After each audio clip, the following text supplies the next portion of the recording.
Hey, good evening. Good evening. Um, just wanted to pop on and just kind of share a few thoughts on this evening. Thank you for chiming in. Thank you so much for being online with me this evening. I want to just talk a little bit about from Genesis chapter number 6. I want to talk a little bit about Noah this evening as we talk about what it looks like to show up in your own story. Noah received directions from God, and even though Noah had no idea what this whole process was going to look like, that's what I want to talk about, is following the process even when you don't know all the details. That's how you really show up in your own story. Whatever God has called and assigned you to do, you do that by just following the process. And in order to follow that process, it requires faith and it requires deep trust in God. And so in Genesis chapter number 6, it talks about Noah and what God said to Noah, that the earth was corrupt, and that he wanted Noah to build this thing, this ark, something that had never been built before. He wanted him to build this ark, and he gave specific instructions about who was to be on the ark and in the ark with Noah. And God gives us specific instructions, and we have to trust the hand of God even when we can't see the hand of God. I'm sure that he was ridiculed because he was building this humongous thing for an event that had never ever happened before. And I'm sure that people doubted him. His family probably questioned him, wanted to know what in the world was he doing and why was he doing it. And I know I'm on a little early this evening. I'm on a little bit early this evening, but I pray that this blesses you as you partake of it. When God gives us directions, when he gives instructions, we don't have to know all the details, because God knows all the details. He knows exactly who, why, when, what, how much. He knows everything about the assignment that he has given to us. If you don't believe it, go and read in Jeremiah. When he called Jeremiah, he told Jeremiah, before he was formed in the belly, he knew him. Before he came forth out of the womb, he sanctified him. So God knows all the details. He's giving Noah the details, but Noah's first job is to obey God. The first job is to obey God. So what is it that God has called you to do, asked you to do, assigned you to do, and you're still fumbling and trying to navigate your way through it because you're not sure, and the call has been on you so long that sometimes when God gives us instructions, we talk ourselves out.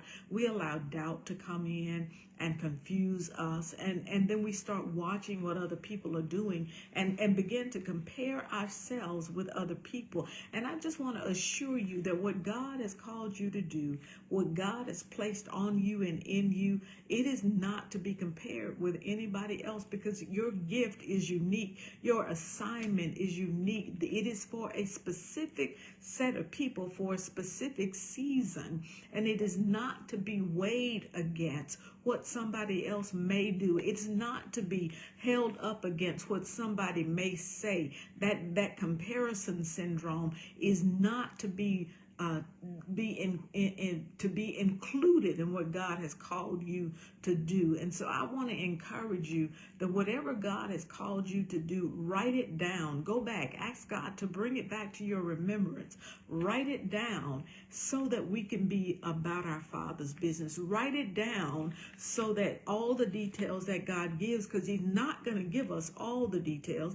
God said that he told Noah it was going to rain for 40 days and 40 nights. Noah had no idea how long it was going to take for the land to dry up. He had a few details about how specific, where to put the pitch, the tar so that it wouldn't leak in the ark, how many animals to take on board with him, how many of his family members to take on board with him. He had minute details, and he had the critical details to keep them afloat and keep them alive. But he had no idea how long he was going to be on the water. He had no idea what it was going to look like once they saw dry land again. He had no idea. But what he did have the ability to do is trust God. And see, that's where that's where part of our problem come in, is because we don't want to trust, or we don't know. We like what we can see. We like what's tangible to us. But the call of God upon your life is not tangible. Listen, you can't lay your hands on it and identify every piece of it. If you could, there would be no need for God. And so I want to encourage you this evening to move forward with what God has called you to do. Don't delay your assignment. Don't go back and question your assignment. Just move forward, because what God wants us to do is take 1 or 2 steps towards what we believe that he has called us and assigned us to do, and he will make sure that we don't miss anything. And if we miss it, it's God. He's going to bring it back around to us again. And so we just got to make sure that we are obedient to the call and to the assignment of God on our lives, that we don't let other people talk us out of it, and we don't talk ourselves out of what God has set us here in the earth to do. Because guess what?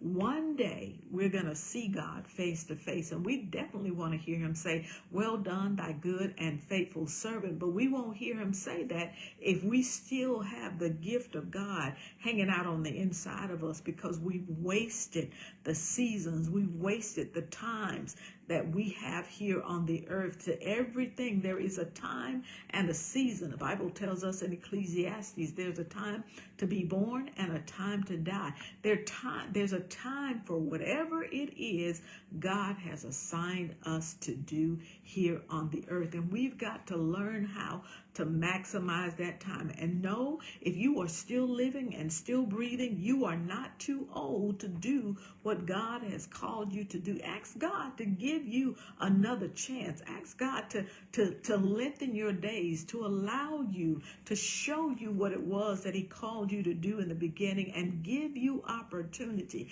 Because it may be that you're getting started on what God has called you to do, and the legacy may be that your children or your children's children will be the one who finalize the project, who build the temple, like Solomon built the temple. David thought that he was going to be the one. But we have to just take the first step. Trust God and take the first step. It doesn't take a lot to trust God. Now we're quick to trust people. We're quick to trust them, even when they haven't proven themselves trustworthy. You ever had somebody say something and you want to go do it immediately, but you don't know them, but you still trust them? We got to trust God all the more, because he's our maker. He knows the plan that he has for us, and he knows the thoughts that he thinks about us. And so we've just got to lean into him and trust him a little bit more. Hold on a little bit tighter. Stay in his word. Meditate on the word. Just sit with it. Read it. Sit with it. See what God is going to say to you about what you've read. The answers that we need to life are here in the word. We've just got to get in the word. We've got to get in it. And sometimes it's like, sometimes we can get in the word, but we jump up and run with what we think instead of sitting still for a few moments to see what God is really saying, because God may want to speak on what he just showed you in his word. But you'll never know that if you don't spend time in his presence. Have you ever just intentionally got up and went and sat somewhere? Maybe you light a candle, maybe you turn a lamp on, maybe you just sit in the dark, because what you really want to do while it is quiet is to hear from God. And so don't turn on the television, you don't look at your phone. There are no distractions.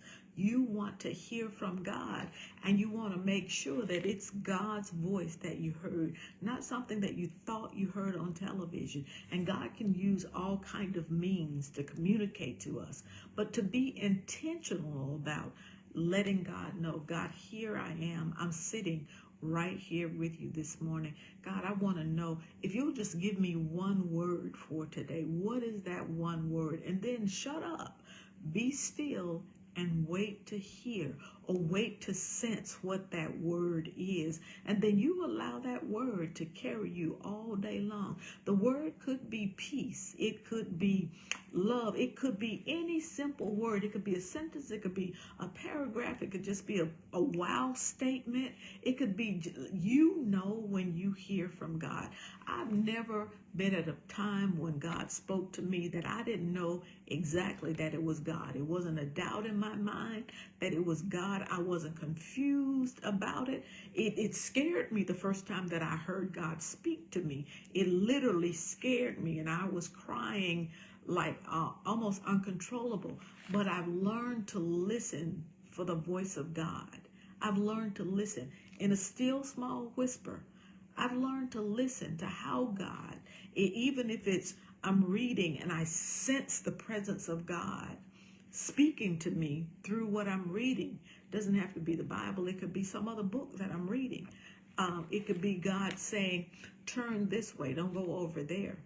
Or not this book, but another book. God communicates with us. He communicates with us. And we've just got to realize that just like we talk to each other, God talks to us. God communicates with his children.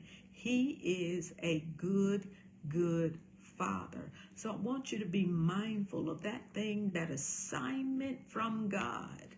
That assignment, because we spend a lot of time saying, well, I don't know my purpose and I don't know why I'm here. If you sit still long enough and you trust God, he'll show you, he'll tell you, he'll begin to expose you and open you up to why you're really here. And more than likely, you've already been doing what God has placed you here to do. You just don't know that that's the assignment.